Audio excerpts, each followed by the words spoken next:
iconic ball dropped at midnight in Times Square, with more than 1 million people gathering in New York City to ring in 2026.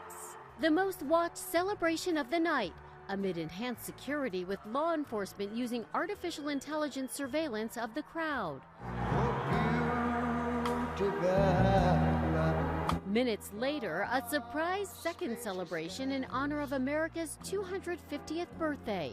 The ball was then relit in patriotic colors, with red, white, and blue confetti released. There's a second ball drop planned for July 4th. Soon after, Chicago marked the start of 2026 with celebrations along the Riverwalk. Around the globe, crowds counted down the clock on the Sky Tower in Auckland as New Zealand became one of the first countries to reach 2026. In Australia, fireworks over the famous Sydney Harbour Bridge. Law enforcement presence was ramped up in Sydney in the wake of this month's mass shooting at a Hanukkah celebration at Bondi Beach. To Rio, where revelers gathered for Brazil's main New Year's Eve bash at Copacabana Beach. In London, Big Ben chimed at midnight celebrating 2026 with fireworks over the River Thames. And in France, fireworks lit up the sky at midnight over the Arc de Triomphe. Meantime, President Trump and First Lady Melania celebrated the new year with a party at Mar-a-Lago. He ignored questions from reporters about the possibility of U.S. boots on the ground in Ukraine.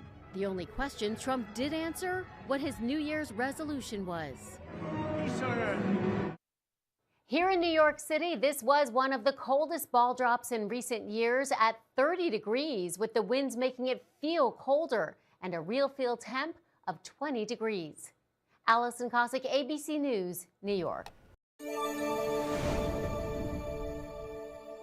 And since it is the new year, that means new resolutions. We checked in with Maconites to see what their resolutions are for 2026. Here's what they had to say. To be more positive, to accomplish a lot of the goals that I have set for myself, a new body, new life, new everything, more money, and more happiness. Be there for my kids and my grandkids, and just try to have a better new year than our last new year. I'm gonna start my year off with church tonight. Tomorrow, me and my family hope to enjoy the new year coming in. New Year revolution is try to eat healthy and live a good life. Overall, folks say their goals are to be intentional, stay motivated, and to enjoy time spent with friends and family. They are looking forward to the new year and what it will bring. The law enforcement side of the sheriff's office hasn't been a problem for me. But learning the administrative roles, the budget, this is like managing a multi-million-dollar company. According to Sheriff Moten, he manages more than 300 employees, a number that does not include staff inside the jail. Moten says Chief Billy Rape, who served with former and late Sheriff Colin Talton, has also been a vital resource. Moten says because he stepped into a professionally run sheriff's office, there hasn't been a major cultural shift. However, he says they were able to reclassify several positions, resulting in promotions for some employees. And it put us better in line with surrounding agencies as far as a rank structure. Moten says through the budget process, the office was able to add 6 new positions, including 1 administrative role, 2 deputies in the traffic division, 2 corporals in the warrants division, and 1 deputy in court services to provide security at the juvenile justice complex. However, Moten says he is not ignoring the homicide seen this year, including an officer-involved shooting where his deputies were fired upon and returned fire, fatally injuring the suspect. According to Moten, the case was classified by the state as a homicide but ruled justifiable. Moten says 14 of the county's 16 homicides were related to family violence. So you take family violence off the table, and Houston County has had 2 homicides, which is way below what the average is. Moten says he credits that to the collective efforts of all local law enforcement agencies in Houston County. Over the course of the year, WGXA News has received concerns from viewers accusing the Houston County Sheriff's Office of discrimination, concerns I took directly to Sheriff Moten. One of the things people have had, say they have had an issue with when it comes to Houston County Sheriff is they believe that sometimes you guys discriminate against people. Okay. What's your reaction to that? Well, I disagree with that. Number one, you know, all of our deputies, we receive cultural awareness training every year through the Governor Initiative classes, and you know, I truly believe that our deputies are treating the citizens fairly and impartially. There have been a couple allegations that were made this year about discrimination, and those were thoroughly investigated and deemed to be untrue.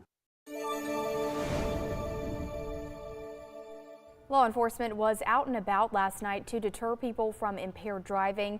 Sergeant Asher Gray suggests that despite all the technology in our vehicles, impaired driving can lead to terrible consequences and has on Georgia roads in the past year.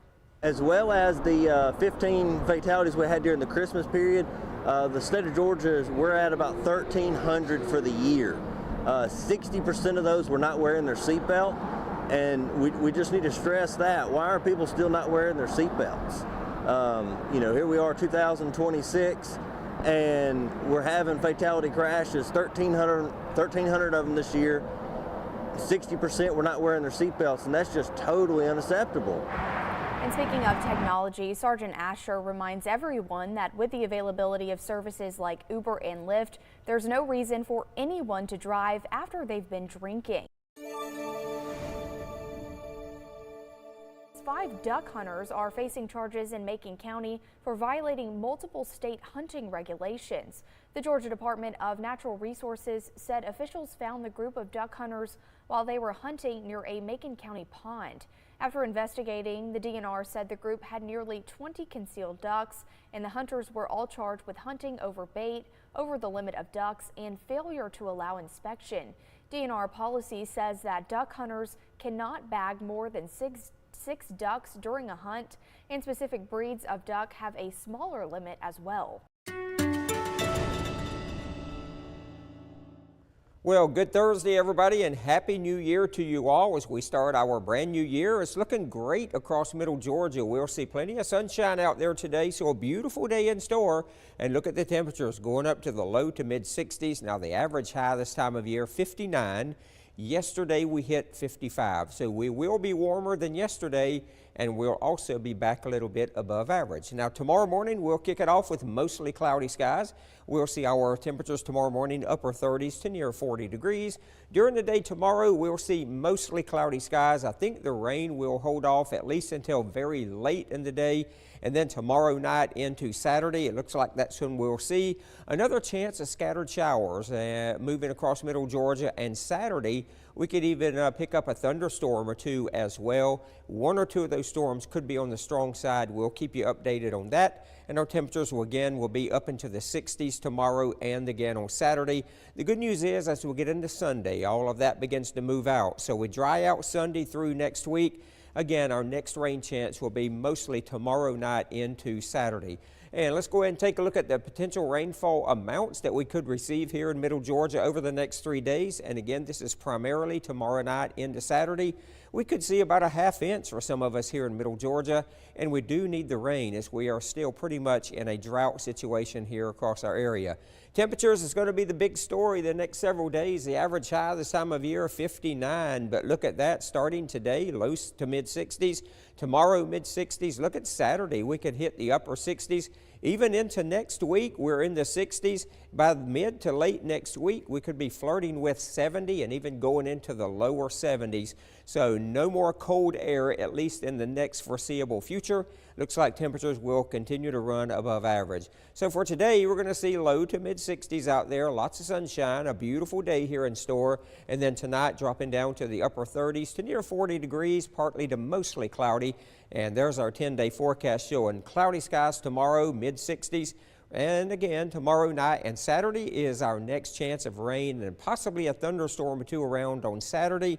Sunday through all of next week. Right now it's looking pretty good with partly cloudy skies each day, staying in the 60s at least through Tuesday. But then look at Wednesday, Thursday, Friday, and Saturday of next week. We actually could be going into the low 70s. So we got much better weather coming into Middle Georgia, and then we're going to see a warming trend through the next several days as well.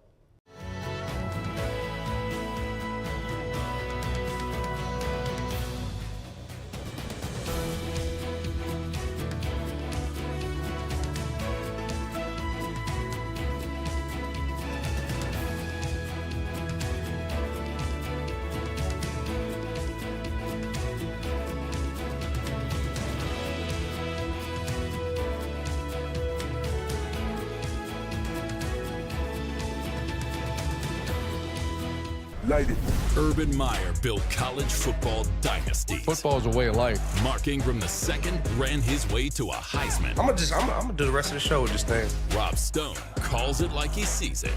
This is the Triple Option, where legends tackle the biggest headlines in college football and the NFL with guests who don't hold back. You're not winning with that owner. Wow. It's football talk that hits harder than game day. The Triple Option.